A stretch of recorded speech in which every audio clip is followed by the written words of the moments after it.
So we are in the midst of the GOP primary right now, which means, there's so much to choose from. They're crazy as hell, We America. could just do like Donald Trump for 2 segments every show from now until infinity. But let's talk about some other stuff. Yeah, we have a segment of Donald Trump already. We do. All right, so let's talk about some other stuff. This is breaking news. Okay, GOP governor goes by the name of Paul LePage. He's crazy. We know that he is crazy. He's like a nut job. So check out this quote. This is during a town hall, because apparently town halls are the perfect place to get racist, right? Paul LePage. Real wretched and racist America. He was addressing Maine's heroin epidemic, and there's a heroin epidemic going on in the country. It's really hitting New Hampshire hard, really hitting New Jersey hard, and Maine is also taking the brunt of it. And don't forget Indiana. Indiana, that is another good one. So check it out. Of course, being the good Republican that he is, he thinks the best way to get out of this mess is to beef up law enforcement. More police on the streets! Here's the racist quote, ladies and gentlemen. Now the traffickers, these are guys with the name D-Money, Smoothie, Shifty, these type of guys. They come from Connecticut and New York. They come up here, they sell their heroin, they go back home. Incidentally, half the time they impregnate a young white girl before they leave, which is a real sad thing, because then we have another issue we've got to deal with down the road. We're going to make them some very severe penalties. He didn't say that. Direct quote. Not even like little dots in between those statements. That was all one thought. Oh, man. Now, do I even need to ask you, was that racist? Can I just say that America, elections have consequences. Good and bad. Really bad ones if you're in Maine right now. Like, that is just, I don't even... Are you sad? Do you think people in Maine are sad that they maybe slept through election day or felt like they didn't need to I've been to elect Maine. governor? I've been to Maine and I talked to them and I asked them, like, what did you do? Like, did you not show up? I was really drunk the night before, so I just figured. Like, did you have to go feed your chickens and you missed? Don't get me wrong, I love people from Maine. Maine, you know I love you. I'm going back to Maine next month. Will you find out what's going on here? I don't know if you're going to be invited in, Richard. No, the They Maine seem people, pretty hostile. The Maine people love The me. governor seems pretty hostile. The New Leaders Council folks at big shout out to New Leaders Council. They love me in Maine. But does the governor love you? That's the point. I'm pretty sure he hates me. I know. D-Money, I know. Smoothie, Shifty. There's a lot of Republicans. Alan West definitely hates me. Like there's open hate. There's open hate. You're on his hate list? Well, people wrote a whole op-ed about me. That's true. Open hate America. Open hate. On Richard Fowler. Whatever. Bye, haters. All right, so should we even break down this statement here? Do we need to unpack on this? face racist. On face racist. So On face. He starts, guys with the name D-Money, Smoothie, Shifty, these type of guys, right? What does that mean, Richard? He's on face racist, and our logo just went out on back. Yeah, isn't that funny? Technical difficulties. Don't you love it, America? It's back. If you're watching this on the show, on the radio, it doesn't matter. For the YouTube, you saw that. He's racist. Okay. What do you want from me to say? What do you want me to say?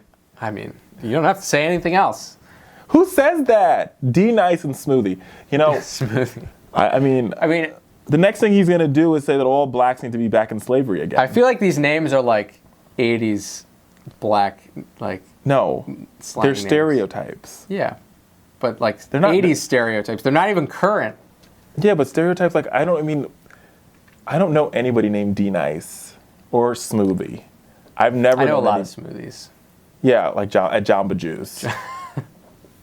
Yeah. I reject the fact that these are stereotypical names created by Ronald Reagan's war on drugs. Exactly. It's straight out of that, right? And the tactics here are straight out of that too. And I like that he tosses women. Well, he tosses in the abortion thing too, because like why not, right? He's like, and now they're impregnated, and we're gonna have to deal with that along the road. But I think this has everything to do with like. And we're not gonna give the baby any money, and we're gonna say she can't get an abortion. Not to bring up like Donald Trump for a second, but this does bring up this Donald Trump, like the people who go to the Trump rallies who feel as though like, we have a black president. And because we have a black president, his mother was impregnated by like a black guy. It's like revenge of the white dudes because we feel as though we've been left out. I know, okay, so white people, some of you guys can hate me. It's not that I don't hate white people. I'm just being like, I think that's not that you do hate white people. No, I love white people. You said it's not that I don't hate white people. It's not that I meant to say it's not that I hate white people. I'm making a point. I think there's like, I'm not talking about all, I'm talking about like the Donald Trump people. Like, we got to take our country back. From who? I always want to know that. For who are they taking it back? Well, his slogan is "Make America Great Again." Yeah, but you should ask them. Like, do you want to take your country back? I think we should do. You know what we should do? I feel as though with Fowler should take a road show and go to one of these Trump. Like, so you want to take your country back? Who took it from you? Who took it? What do you want exactly? Like, what exactly is it you want? Like, you want to get rid of Obama? Like, is he a Muslim?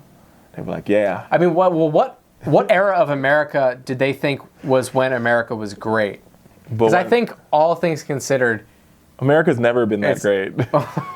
I was going to say America's never been better than it's been in the past. No, there's never been an era of America that was better than now. No, but all right, like think about it. So when the founding fathers, yeah, like there was slavery then. Yeah, exactly. So I'm saying it wasn't great then because like half the population was enslaved until the Civil War. We didn't have medicine. Reconstruction was decent, but we're still better now. But after Reconstruction and the Dred Scott decision, it went back to being bad again, right? And then you had World War I, which it was bad, and then you had the Roaring '20s, but for African Americans and Latinos and Irish, it was bad, right? And then you had the '30s and '40s, it got a little bit better, but it was still bad. I mean, you had World War II, Dover Air Force was full of caskets, and then I think '50s weren't bad, maybe. You think they're referring to the '50s when they say "Make America Great"? Maybe. Again? I mean, I just don't know where are we making it. Like, I think you're right. Like, I don't know where we want to go back to this point so it could be great again.